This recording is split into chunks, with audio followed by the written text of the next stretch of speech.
മുല്ലപ്പൂവിന്റെ നല്ല വാസന വരുന്നുണ്ട്. നമുക്കൊന്ന് പുറത്തിറങ്ങി നോക്കിയാലോ? വാ, ഇത്രയും മണം വരുന്നെങ്കിൽ അതെവിടെ നിന്നാന്ന് അറിയണമല്ലോ.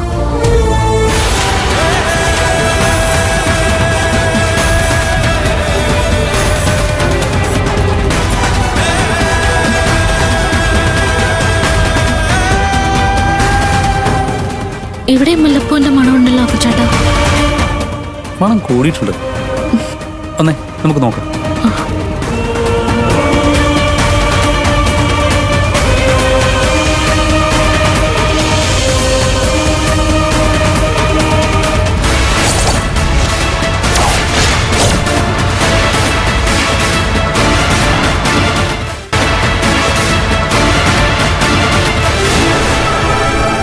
എന്താ ചാരു ഇത്?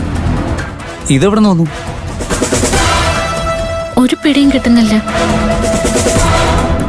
എന്തായാലും ആരോ കൊണ്ടുവച്ചതാണെന്നുള്ള കാര്യം ഉറപ്പാ. ഇങ്ങനെയുള്ള ഏർപ്പാടുകൾ ചെയ്യുന്നത് ഇപ്പോൾ ഉള്ള കള്ളന്മാരുടെ സ്ഥിര ഏർപ്പാടാണ്. പൈപ്പ് തുറന്നു വിടുക, കറണ്ടിന്റെ ഫ്യൂസ് ഊരുക, പുറത്ത് ചപ്പ് ചവറുകൾ കൂട്ടിയിട്ട് തീയിടുന്ന ടീമുകൾ വരെ ഉണ്ട്. എന്റെ അക്കച്ചേട്ടാ, ഇതൊന്നും അല്ല. കള്ളന്മാരാണോ മുല്ലപ്പൂ നാരങ്ങയും കൊണ്ടുവയ്ക്കുന്നത്? ഞാനിപ്പോ കണ്ട സ്വപ്നത്തിലെ മുല്ലപ്പൂ ഉണ്ടായിരുന്നു, നാരങ്ങ ഉണ്ടായിരുന്നു. എന്തൊക്കെയാ ചാരു നീ പറയുന്നേ? സത്യമാണ് ആകാശേട്ടാ. ബാലമാമയ്ക്ക് ഒരു ആക്സിഡന്റ് സംഭവിക്കാൻ പോകുന്നേട്ടാ ഞാൻ സ്വപ്നം കണ്ടത്. ആ സ്വപ്നത്തില് ഒരു കുട്ടിയും ഉണ്ടായിരുന്നു.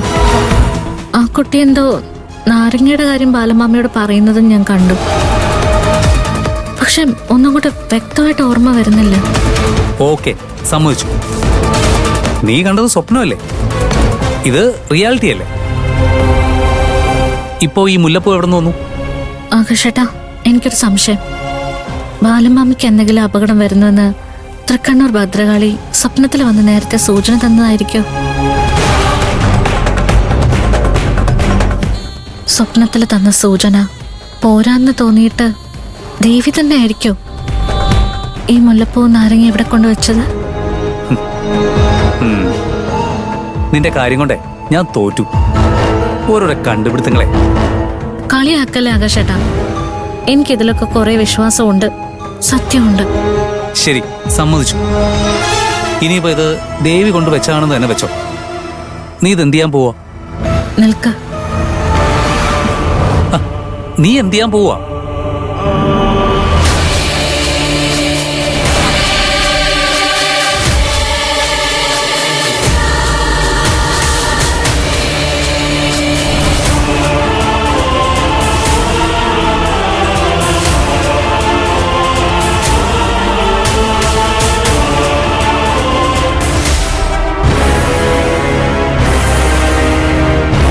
ആകാശേട്ടാ, നോക്കിയേ, ഈ മുല്ലപ്പൂവിന് വല്ലാത്തൊരു മണം.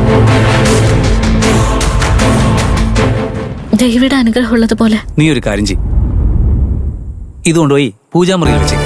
സ്വപ്നത്തിൽ കണ്ട കുട്ടി നാരങ്ങ തലേണക്കടിയിൽ വെക്കണമെന്നാ ബാലമാമയോട് പറഞ്ഞത്. ഞാനിത് ബാലമാമയുടെ തലേണക്കടിയിൽ കൊണ്ടുവയ്ക്കട്ടെ?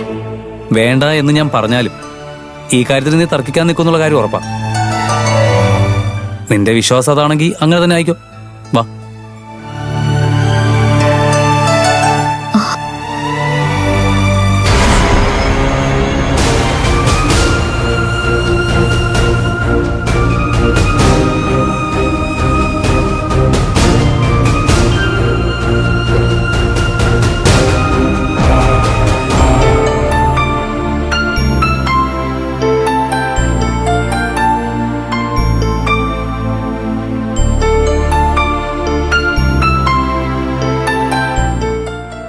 അച്ഛനും നടത്താതെ ഈ നാരങ്ങ തലയണി കടിയിൽ വെച്ചേക്കെ. മുല്ലപ്പൂ പൂജാമുറിയിൽ കൊണ്ടുവെക്കാം.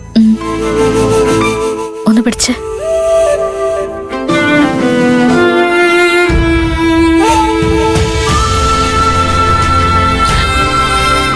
ദേവി, എന്നെ തൃക്കണ്ണൂർ ഭഗവതി ബാലമാമയ്ക്ക് ഒരു ആപത്തും വരാതെ കാത്തോണ്ടേ.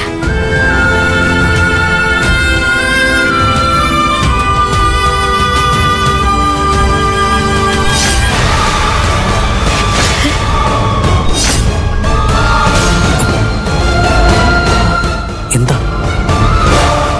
ഇത് നോക്കിയേ. ഇതോടൊന്നും അറിയില്ല. നീ ഇതും കൂടെ വെച്ചിട്ട് വേഗം ഇറങ്ങാൻ നോക്ക്.